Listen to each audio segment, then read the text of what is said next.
Eclectic, experimental tunes with a very Gallic je ne sais quoi. You're watching Encore, and that's what's coming up on this week's music show. She puts her fancy shiny dress for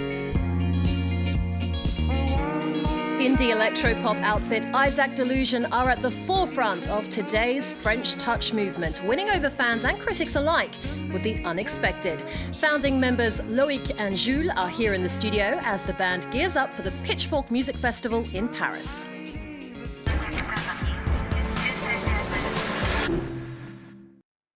Loïc and Jules from Isaac Delusion, thank you so much for being here today. Now, your second album, Rust and Gold, is grittier than your debut and marks a move towards some more complex sounds. When you guys first came out, your music was described as chill wave or dream pop. Did this musical evolution come about because you guys were sort of sick of people putting you in a box? Yeah, kind of. I think it was like a project to like coming with something surprising for people. We didn't want it to do the same thing twice, and I think it's very exciting when you change the mood each time. I think it's a part of a work in progress, and it's very important for us to like surprise people actually. Surprise people indeed. Yeah. We hear a real mix of influences on this second album. Now, you started out as a duo in 2012 and you've gone from that to being a five-piece now. How challenging was it to write and record with this new dynamic? Well, actually, we didn't know how it would be. We almost never had this kind of work before, like working all at the same time in the same place. But it went really well. Like, we didn't have to work on the group and everything. You know, it just went well. Everybody was on the same page, and we just spent almost a year in the studio all together. And yeah, that was surprisingly easy and exciting. Okay, well, let's take a listen to one of the singles off the album. This is The Sinner.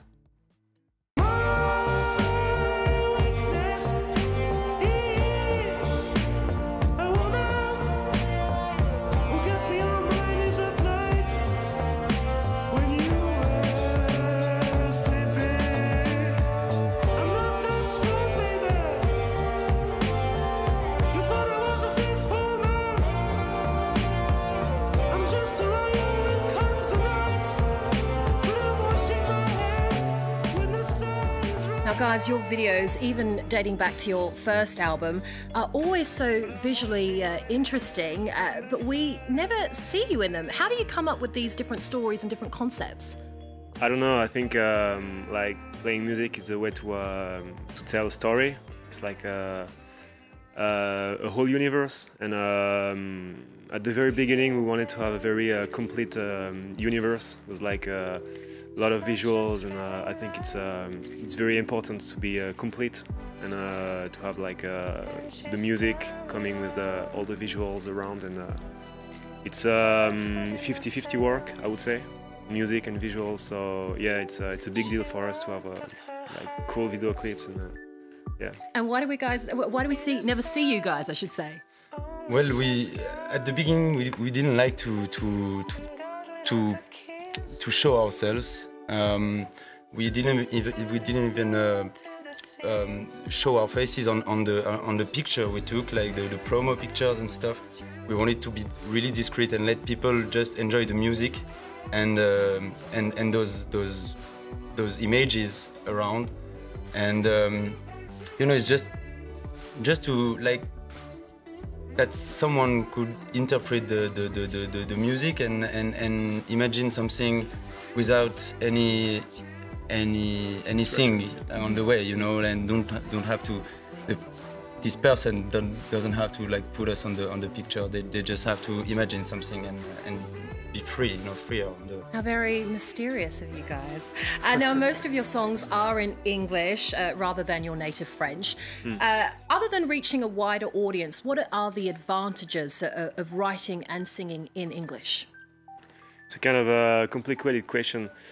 I don't know, like the reason what I wrote my music in English, all music I would say, but like one of the most reasons is that I grew up with like English and American music since I'm little. Like my father was listening like some Pink Floyd, some Neil Young's over and over again.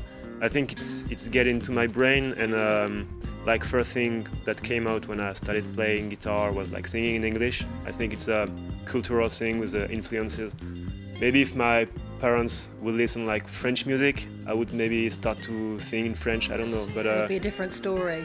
Okay. Yeah, another thing is like pop music is definitely coming along with English. You know, it's kind of hard to mix it very properly with French. So yeah, it was kind of natural, I would say. And I read an interview where you said that you have a complex about being a Frenchman who writes and sings in English. Why? Yeah. Because like I never be English, and like my vocabulary is kind of limited if you compare it to someone who's born in England or America or whatever. A native speaker, right? Yeah, and so it's this feeling of like speaking a language that you're not mastering 100%, and sometimes it's a bit, I don't know, like shaming in front of like people who are English speakers, and it's like kind of trying to be, you know what I mean? Okay, now you guys are performing at the Paris Pitchfork Festival this weekend. Who are you looking forward to seeing?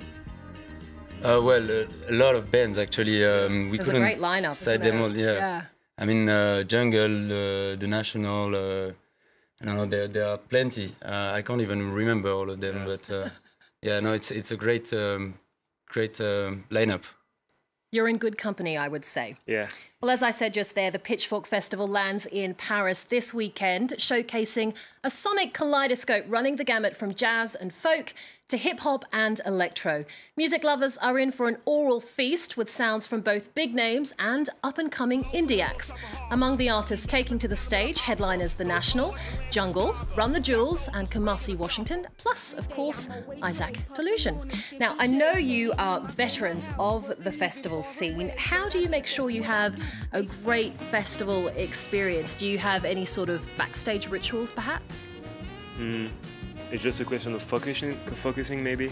At the beginning, we were like very excited by the stage, so we were coming up with a lot of energy, and more it happens. I think more and more we learn to be like just focused and like to learn to breathe and to enjoy and to be more like aware of what's happening, like this wonderful moment. Getting in the zone. Yeah. And yeah, what sure. about you, Jules? Yeah, it's pretty much like that. I have to, meditate.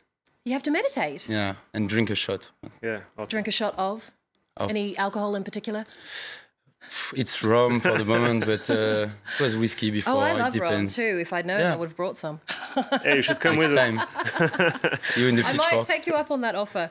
Okay, let's check out a couple of new music releases now. This week, Maroon 5 drop album number 6, Red Pill Blues. The pop rock stars teaming up with alt R&B artist of the moment SZA, as well as hip-hop heavyweight A$AP Rocky. The latest offering is a world away from the original Maroon 5 guitar-driven sound, but no one can deny that the band knows their way around a catchy hook.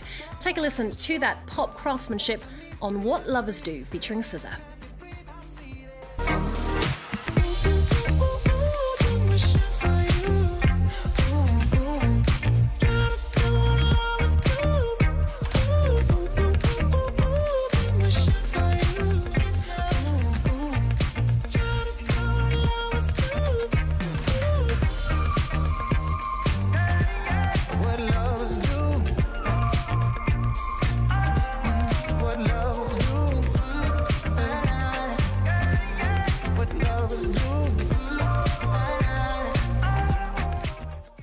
What a fun clip. Now, Maroon 5's sound has drastically changed since they hit the charts about 15 years ago.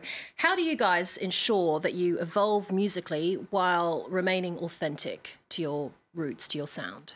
Well, I think it's kind of natural.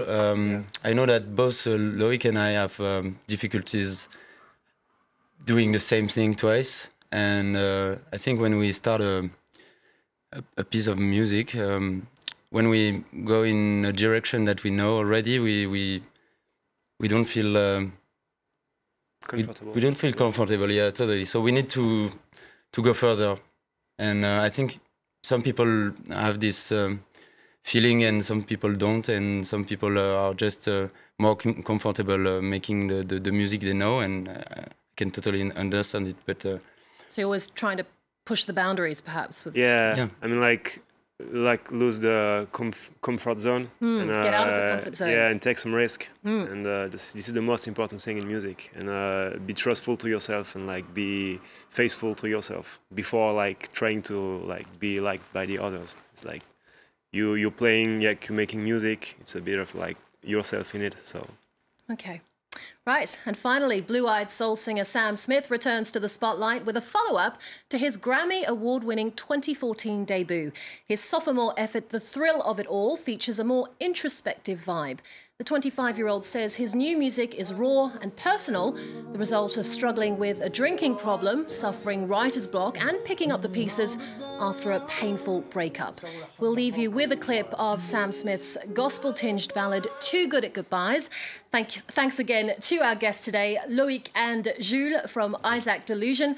Remember, their album Rust and Gold is out now, and you can also catch the band at the Paris Pitchfork Festival. Catch up with past music shows on our website and stay in touch on social media. Keep it right here on France 24. And every time you walk out the list, I love you. Baby, we don't stand a chance. It's sad, but it's true. I'm way too good at